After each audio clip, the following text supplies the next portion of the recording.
Esta obra é de Deus, ela não pode parar. Se lembra desse corinho?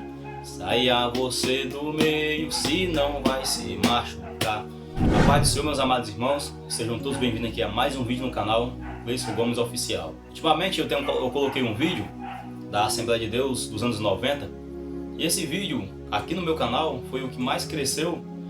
Então eu fiz um post e nesse post no canal eu comentei que eu ia falar como foi a minha convivência nessa igreja nos tempos antigos e vi muitos comentários também nesse vídeo, né, que graças a Deus ainda existe o remanescente que vive a sã doutrina do Senhor. Então, já de antemão, eu gostaria de pedir para vocês que viveram esta época, anos 80, 90 e 2000, que foi um dos anos marcantes para as Assembleias de Deus e outros ministérios que viviam a sã doutrina. Eu gostaria que vocês deixassem nos comentários como foi a sua convivência nos anos 80, 90 e 2000, nas Assembleias de Deus ou até mesmo em outros ministérios mais que viviam a sã doutrina. Deixe nos comentários aí, eu quero ver a sua história, assim como eu vou falar a minha história. Antigamente, as igrejas antigas evangélicas, a famosa Assembleia de Deus, era uma igreja que ela veio ao Brasil e trouxe o pentecostalismo, mostrando para nós que o ser humano tem como viver de uma maneira espiritualmente cheio da presença do Espírito Santo. A Assembleia de Deus trouxe para nós uma libertação que na qual o mundo não tem.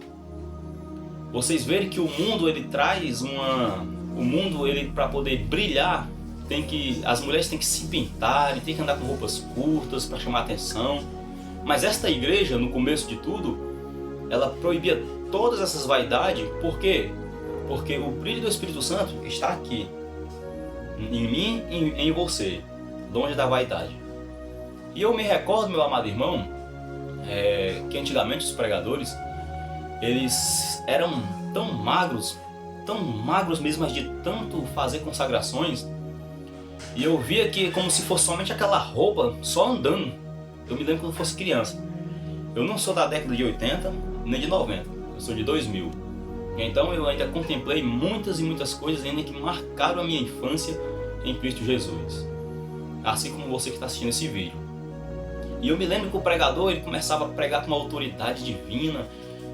Não existia livros, não existia celulares para poder eles ficarem ali usando na hora da pregação. A gente vê que hoje é tablet ao redor da Bíblia e as pessoas botam a Bíblia de lado e pegam o celular para poder pregar dentro da igreja, tirando a luz do Evangelho, que é o quê? A Bíblia Sagrada. E o pregador usava somente a Bíblia e o seu dicionário que ele tinha era a própria cabeça. Eles decoravam bem os textos e pregavam com uma grande autoridade. Eu me recordo que eu estava num culto e neste culto o pregador ele pregava com uma autoridade imensa, uma autoridade grande do céu.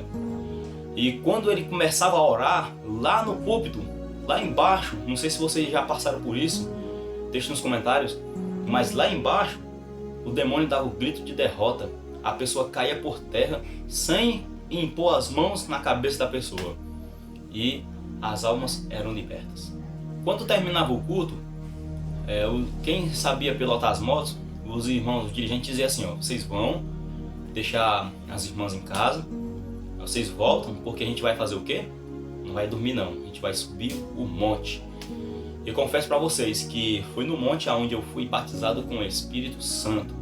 E os meus joelhos chegam e tinha aquelas marcas ao redor de tanto eu orar. Isto sendo criança, meus amados irmãos, criança já buscando a presença do Senhor.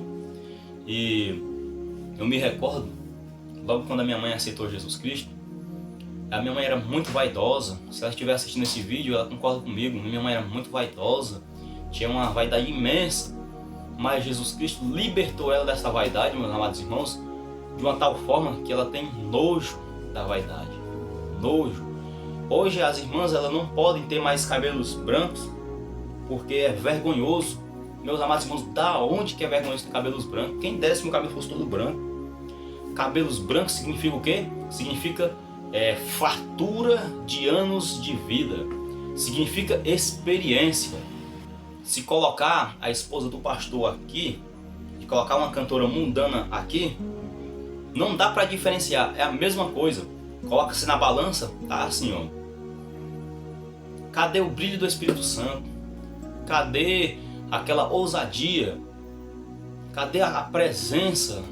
Muitas pessoas dizem assim, ó, isso não é nada a ver, a vaidade não tem nada a ver com o que a Bíblia diz, mas só quem viveu na doutrina de antigamente vai entender o que eu estou falando.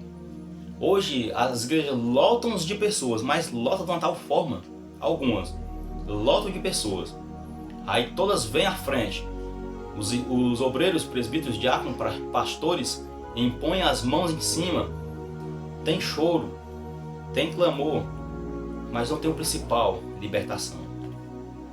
As pessoas elas vêm à frente, confessam o nome de Cristo, mas não dura uma semana na caminhada. Tá faltando o quê? Arrependimento sincero. E esse arrependimento sincero a gente só vai encontrar onde? Em nós que pregamos a palavra de Deus.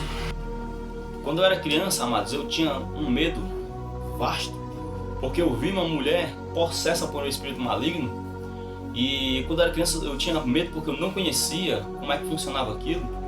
Até mesmo quando eu ia dormir eu tinha medo daquele espírito invadir a minha casa. Quando eu era criança eu tinha medo.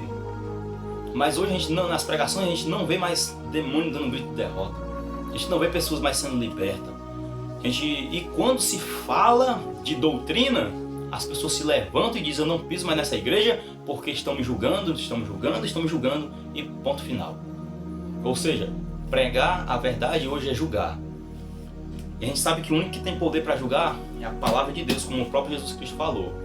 Mas está tudo escrito aqui, na palavra de Deus. Hoje eu estava lendo aqui o livro do profeta Isaías, um livro muito interessante, meus amados irmãos. Isaías, capítulo de número 3, e me chamou a atenção somente alguns versículos que diz respeito às filhas de Sião.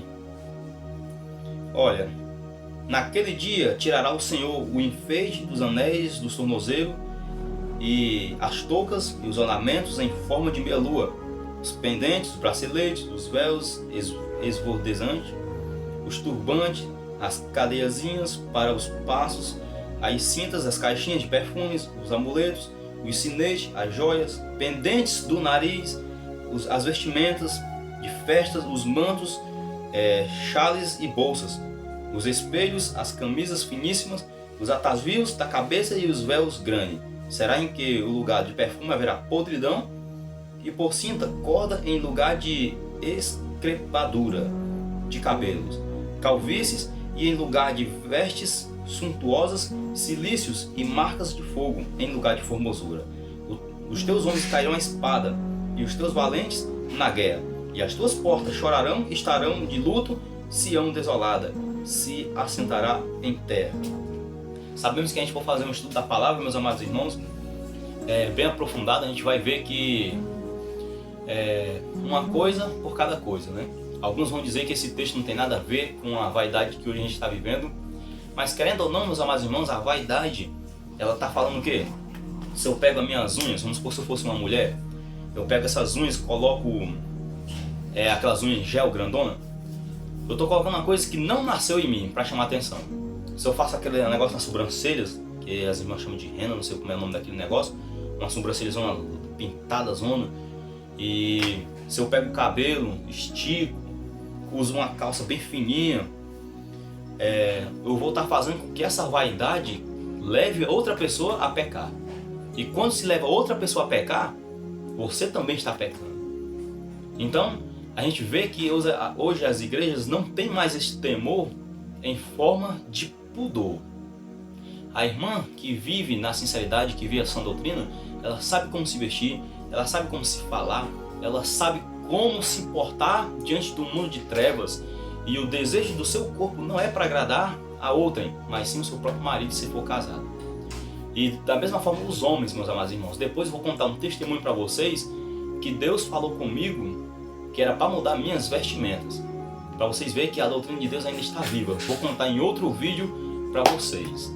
Então este vídeo foi para mostrar a relembrança de como a sã doutrina era, de como a gente se desviou de uma tal forma e como as igrejas não pregam mais arrependimento e salvação e mudança de vida. Então, amado, sou grato a Deus por saber que tem pessoas que ainda vivem a sã doutrina. Sou grato a Deus por saber que ainda tem pessoas que pregam a verdadeira palavra de Deus. Sou grato a Deus por esta oportunidade. Gostaria que vocês comentassem nos vídeos aqui abaixo como foi a sua experiência antigamente, o que você viveu, como você foi batizado com o Espírito Santo.